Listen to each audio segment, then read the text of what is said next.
Next article talks about financing growth. So India's recovery from pandemic has been stellar, and the GDP growth rate, it has averaged no less than 8.3% in the last 3 years, with 8.2% in 2023-24 alone. And the flow of financial resources to the commercial sector, it matched the real economy. And talking about nominal GDP, which reflects a steady increase from the single digit lows to which they had fallen even before the pandemic at 12% of the GDP. So the last year, the total financial resources flows, they maintained the trend, although they were remaining below the financial year 18, financial year 19, which can be seen in the table over here. And the sharp growth in the bank credit shares, it reflects a devolvement of the growing deficit in non-bank resource flows, which especially the foreign. And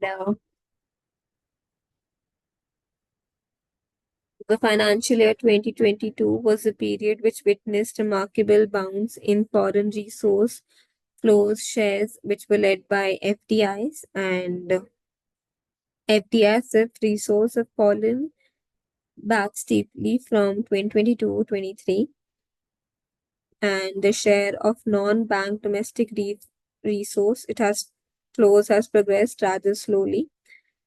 उसके अलावा it's evident कि there's a widening shortfall in non-bank financial flows, especially external sources, is being met by banks who are bearing the growth burden from a macroeconomic perspective and the overburdening of the banking system. And there is increased pressure on banks for financing much of the commercial sector. Talking about financial 24, two-thirds of deposits are prudent belt tightening imposed by the central banks, which are there to improve the asset liabilities and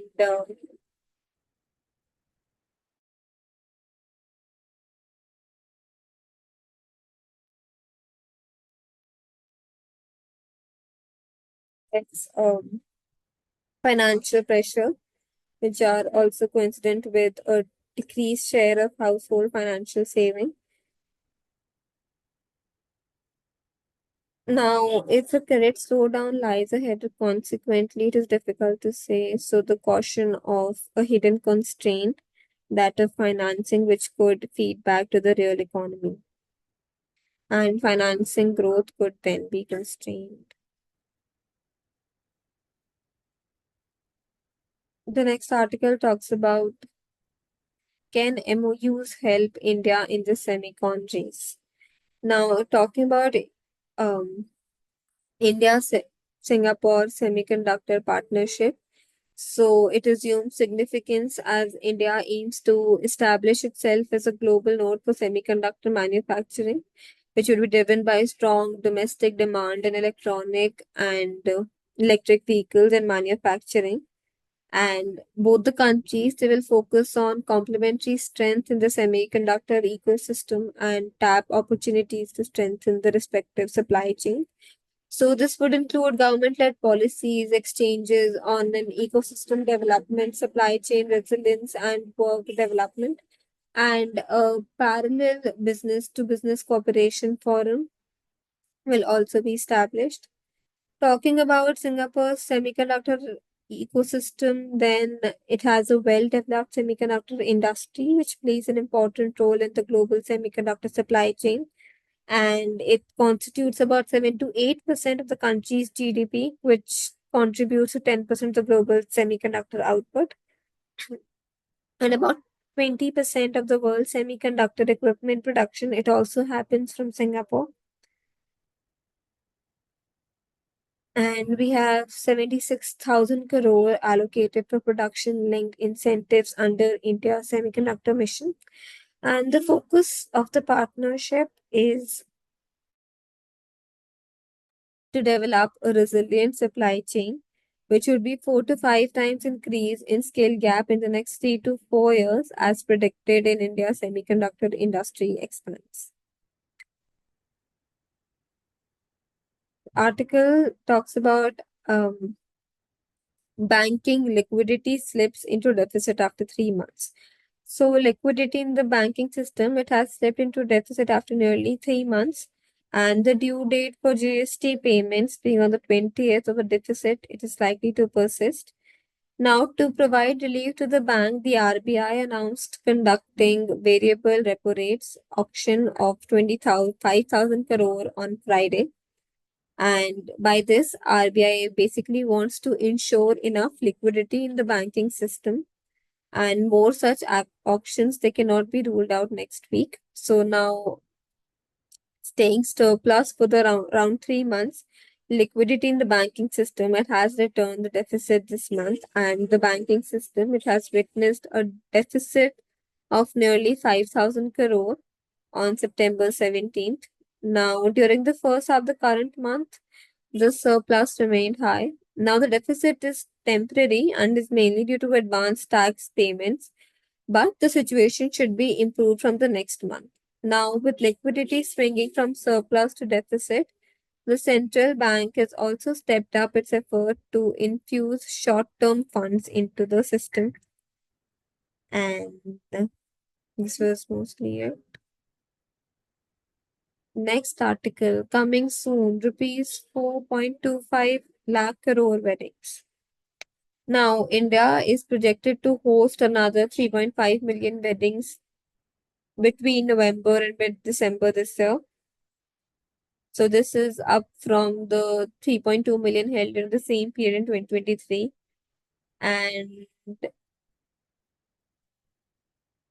so, we can see household May spending that is taking new directions with focus on interactive activities and customization.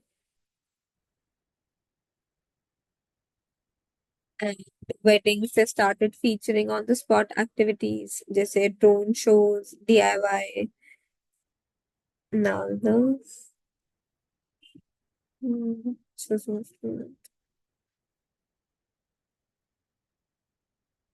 from beach to bazaar, farmers empowerment. So with 109 new high yielding crop varieties, special subsidies on DAP fertilizers to increase in Kharif MSP and expansion of storage capacity to further farmers protest.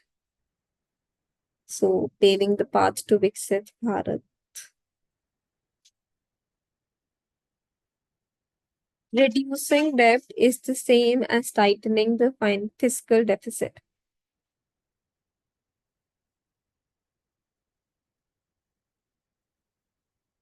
The fiscal deficit is financed mostly by borrowings by the central and state government, and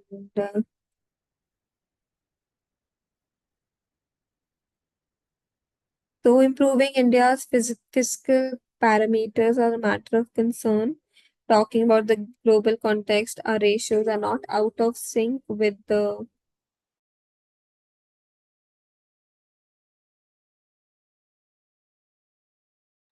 numbers in other countries. So, lowering public debt will relieve the government of its debt service burdens, and it could release funds for the developmental activities, such as the path that should be taken by cognizant of a particular economic conditions, with the central playing a major role in welfare and infrastructure development.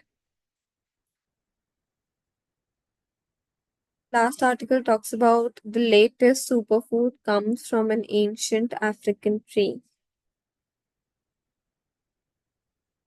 Now, climate change induced droughts, they've decimated crops, and the world has a growing appetite for the fruit of the drought-resistant baobab as a natural health fruit. So it talks about a woman Bitoni who wakes before dawn to go foraging for baobab fruits, and baobab trade which took root in her area in 2018, which would previously supplement things like children's school fees, clothing for locals in small town and Kotwa in the northeastern Zimbabwe.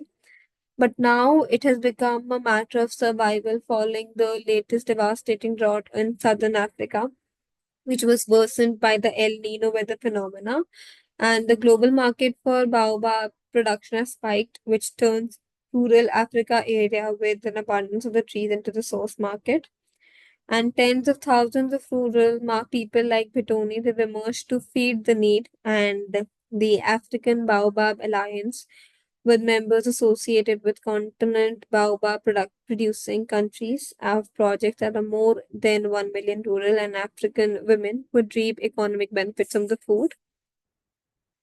Now, native to the African continent, baobab is also known as the tree of life for its resilience and is found in South Africa to Kenya to Sudan and Senegal. And Zimbabwe has about 5 billion of the trees, according to Zimtrade, which is a government export agency.